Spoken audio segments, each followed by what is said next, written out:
Hey YouTubers, and welcome back to another Dragon Ball Super discussion video. And today I have someone who has not interrupted me as of yet, which is kind of amazing at this point. World King Kanji. And before he says hello, I want everyone to stop this video right now, or even after you watch this video, and please go make sure to sub to Kanji. This guy, he puts a lot of time and effort and passion into his channel. I know you guys come to my videos nowadays and you're just like, wow, this guy's just talking and there's like one picture on the screen and everything. What's this guy's problem? Well, I'm busy, but this guy's also busy and he takes a lot of time and effort to put a lot of really awesome stuff into his channel. So y'all should really go over there if you appreciate that. You appreciate all the work people do in order to give y'all awesome content. So Kanji, please say what's up. Dude, that intro. I mean, I feel bad because I was literally so ready, like, mouth to this mic. I was ready to just sit here and go, hey, YouTubers, and then all this stuff. And I was like, no, I can't. He's been too nice now. I'm just going to have to just kind of sit back and say, hi, guys. It's World King Kanji. Yeah, okay. No worries, man. Like, all of it's true. And anyone who hasn't come to actually go and sub to you or at least look at your content, please make sure to go do that because it's all true, guys. Anyway. Today we're going to be talking about something that's a little bit, I guess, like on point as of right now because I think we just got done watching episode 63 of Super. That's it. By the time we recorded this. And well, we know that next up is episode 64. And why is that necessarily significant, Mark? Why is it necessarily significant, Kanji? Well, because Dragon Ball GT had 64 episodes. So one of the things I think we're going to be seeing as of soon, hopefully, maybe, are people kind of comparing Dragon Ball Super to Dragon Ball GT, at least to some degree, because Super is nowhere near ending while GT was rushed and everything, so it's not a great comparison, but we're going to start it off. I, for one, have not seen one comparison at all between Super and GT. Like, when anybody said it was coming out, I haven't heard anybody say anything about comparing the two. I mean, like, I don't know about you. I've seen like back when Super was new, people were comparing them heavily, but I mean now that like Dragon Ball Super and GT basically caught up in episodes, I'm sure we might see more, we might not. But one of the things I'm going to talk about today, what we're going to talk about today is I think it's important to talk about Dragon Ball Super and Dragon Ball GT, their best villains, and kind of determine who was the better one and why. And to be fair, at the point of recording this, episode 63, we haven't actually gotten to see the full spectrum of Black's personality or even Zamasu. And to be fair, they're both they're two people and it is what it is. But personally, I'm just sitting here thinking who's the better one? Because whether we've seen as much of Black's story as we're going to or his motivation, we did see all of Baby's, and Baby had some amazing kind of content, amazing kind of story behind him. And I wanted to discuss, at least in one in-depth video, which one was better and why. So, I mean, Kanji, if you want to take up the baton now, you have an opinion, or I can keep going. It's all up to you, man. Yeah, I mean, personally for me, I actually am only in the middle of rewatching GT at the moment. I know a lot of people are going to be there like, Kanji, why would you do that to yourself? But I am sat there and I'm watching it and I'm trying to get a bit more of a fair opinion of the thing because I've seen GT quite a few times from start to finish, and each time I stop watching it, I'm like, is it really as bad as I remember it? And I go back and I watch it and I go, yes, it was. But basically, I've been watching it recently, and the Baby arc was pretty much, to me, it was a bit hit and miss. Some bits of it worked really well, some bits of it didn't work well, and they kind of really tried hard to kind of throw everything, under the bus and try and make you feel like, there was nothing you could do to win. Personally, I actually felt they went overboard with it and did too much stuff where they turned too many good characters evil. They literally put Goku on his own with Mr. Satan, Pan, and Boo and Oob. That was pretty much it from what I remember, and obviously the useless Kaioshin and stuff. But anyway, that was kind of where they left them, and it really felt just kind of boring for a while because Goku's kid character in GT really had no, he had no charisma really. He was just kind of like a throwback of Dragon Ball with all the best bits of Goku taken out. He was no longer naive or anything like that, so they never really had any funny kind of instances where he was confusing people's genders and patting people's crotches with their foot and stuff like that. All the charm from Dragon Ball had gone, and you were just left with this thing. And for the baby arc, I was really kind of hoping that it could be really good. And I know a lot of people have got a high opinion of the baby arc, saying it was the best bit of Dragon Ball GT. And while I kind of agree with that, I also kind of feel like it was a bit lackluster. I mean, we saw a lot of transformations in it, which we have done in Super, but we've seen a lot of transformations in it, and a lot of which just kind of felt really oversaturated at that point when they started doing it. It was a cool transformation, and it just felt a bit. It felt a bit lackluster to me personally. But against that, Super had started off for me like quite slowly, and I wasn't really sure if it was ever going to be as good as I hoped it to be. And then this arc came along and has really been changing my opinion. Now, GT started really slow as well, but the baby arc, as much as it did make me enjoy GT more, it didn't change my opinion where I was getting excited about watching the next episode, where Super has done that. I prefer the character development in this arc. I prefer all the ways that they've done the fights and stuff. They've introduced old characters to get, like, you know, a bit of a nostalgic feel out of it, while still kind of introducing new ideas and stuff. The Goku Black arc, for me, there is no real comparison. There's no competition to me particularly. I just feel like the Goku Black arc has just wiped the floor with Baby, and that's pretty much the way I look at it. I'm looking at it. Personally, I'm not necessarily sure I agree to the most part.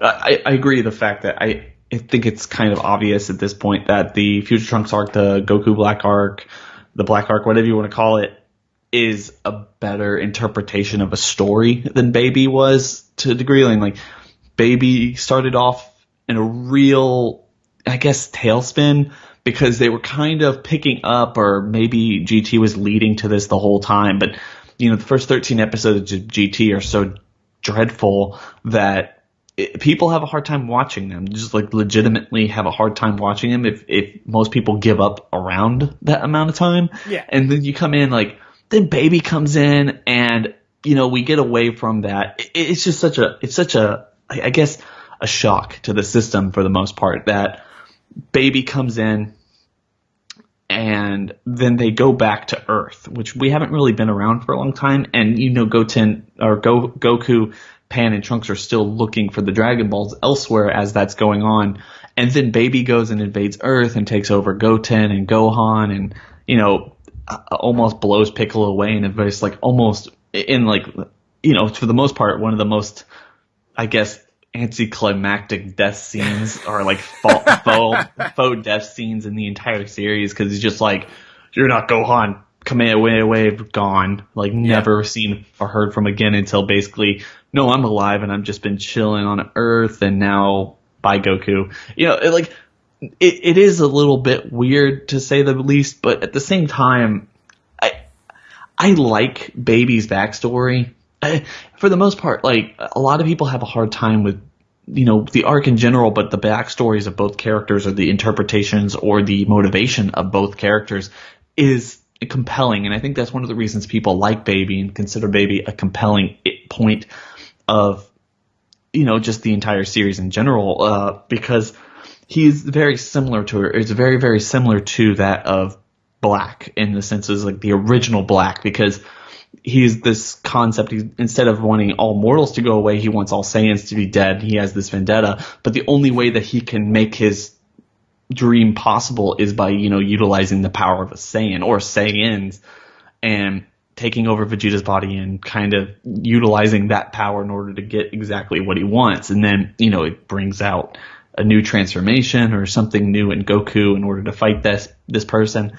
But personally, one thing I really like about it is it kind of connects to the whole series. There's nothing about Baby that goes beyond, to my point, it goes beyond the logic of the show. When Zamasu, they've really kind of had to push the logical boundaries of the show in order to make it make sense from one reason or another. Yeah. Where, you know, this whole time loop thing has really thrown a lot of people off, and it's weird to have like this kid's show that's just done nothing but try to be simple and like fun-hearted this whole time, to just go out of its way to be like, no, this is what's happened, and everyone's like scratching their heads like, how does that make sense with like time travel? Even though it does, like, it does make sense. But, for little kids, I'm sure they must have a hard time with it.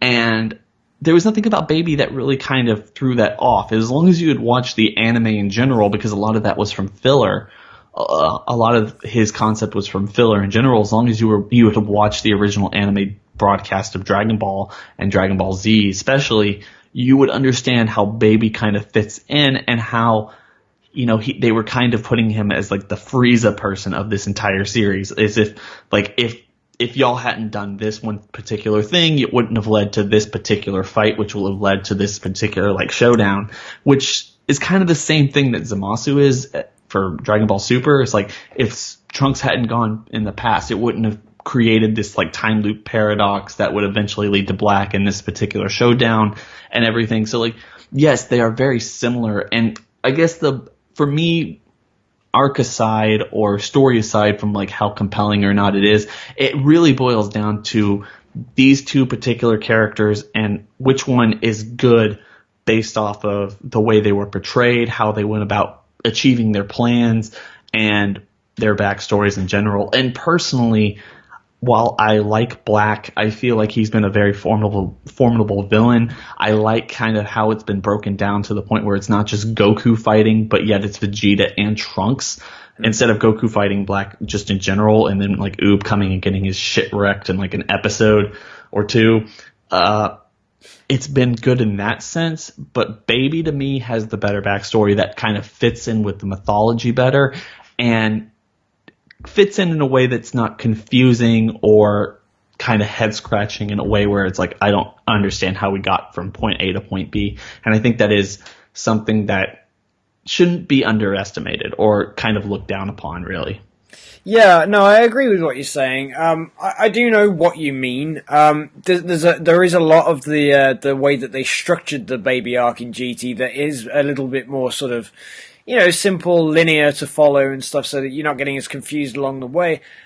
For me personally, I think one of the things with GT is I really did feel they rushed a lot of the sort of trying to get Baby to Earth and everything like this, because there was just this one episode, I think, where he took off in the plane and they couldn't find where he was, and then in the very next episode the plane crashes on Earth, and you're kind of being well, how did he get there? What did he fly the plane? Did he hijack the thing and crash it there or something like that? Did they cut bits out or something? And it's all this kind of well, that was a bit, convenient plot-wise, or did he know exactly where he was going? And there was other things he said he hated the name Baby, although he said he created Dr. Mew, and then Dr. Mew is there calling him Baby all the time, and then he just keeps the name anyway. And it's kind of well, if you had a name beforehand, and then you made him, why does he not know what your name was originally and all this stuff? It's just kind of And then so that stuff wound me up. I didn't like how they randomly kind of were in space and they just so happened to cross the path of the the last Safurian. It just kind of was well, that seems a bit coincidental in that sort of sense. There's a lot of coincidence in it, but then again, there's obviously an awful lot of coincidence in Dragon Ball Super for this arc, so it's kind of you got to take them both with a pinch of salt. Personally, for me, I found this arc to be more exciting in Super than the Baby arc in GT. I think that's probably the main thing that's swaying my argument to Super, is just because I'm finding it more exciting and sort of I'm looking forward to the next episode a lot more than I was back then. I feel like that's a legitimate argument to make. Like I said, I feel like they're very similar, but I feel like they're very similar in terms of how they're structuring both villains and their motivations and how they went about kind of achieving their goals from one degree or another. And then at the same time, I think one of the things it does boil down to is either their backstory, but I understand what you're saying, is excitement for one thing or another. The only difference I would say really is the fact is you kind of know where GT's ending up, and you don't necessarily know at this point where Super's ending up. So it's a little bit early for me to talk about, at least personally to me, for me to talk about well, yes, but no, because, I'm more excited about where Super's ending up each and every single episode. When, it was hard for me to go back and watch GT because I knew where exactly what was going. It was no longer a mystery. So yeah, I think there is the other thing to sort of definitely make sure that we include, and I have to be fair to this arc at this point, is GT obviously. We've seen what happened to Baby. We've seen the climax of the arc. We haven't yet seen the climax of the Goku Black and Zamasu arc. So if this arc comes to a close and it's got a really disappointing finish, it could very well actually change the entire perspective and actually make the Baby arc much better. This arc has been really good, but if it takes one left and wrong and bad turn at the end, it could ruin everything. Yeah. And I think that's absolutely true. And we're just going to have to wait and see.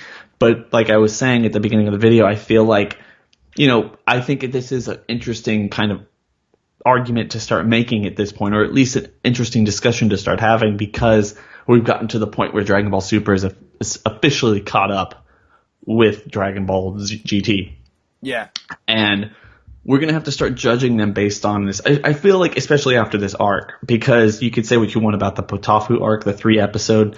Like, that wasn't an arc, but now Dragon Ball Super is going to be 4 arcs in when GT had 4 arcs in general. So we're going to have to start debating at this point. I feel like just because Super hasn't ended, wherever they leave off this arc is going to bring about some kind of debate going forward about which one was better and why, and which one is healthier for the series. Although, with Dragon Ball Super being as big as it is right now, it's going to be hard for us to kind of determine just how long Dragon Ball Super is going to be going on and how good or bad it's been for the entire franchise. Although at this point, I think the argument could be very solidly made that it's been nothing but good.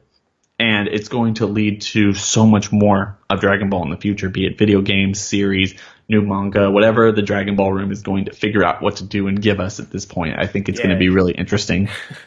I'm excited for that. So anyway, guys, we could do more of these Super versus GT videos if you want. Just make sure to tell us in the comment section below, because like I said, it's an interesting time to start kind of determining and kind of judging both of the two based on, the number of episodes and the sheer equality, I don't know, equilibrium, whatever you want to call it, like between the two. So make sure to tell us in the comment section below whether you want to see more of these. I'm sure there's much, much more we can actually do. And anyway, pan in GT or pan in Super? Pan in Super, by the way. Spoiler alert. I don't know. I would make that argument. Maybe that's a debate. Yeah. Schedule it. Do it. I'm there. Anyway, guys, make sure to rate, comment, and subscribe. Please go check out Kanji, like I said in the beginning of this video, and we're going to catch you on the next discussion. Bye. Bye.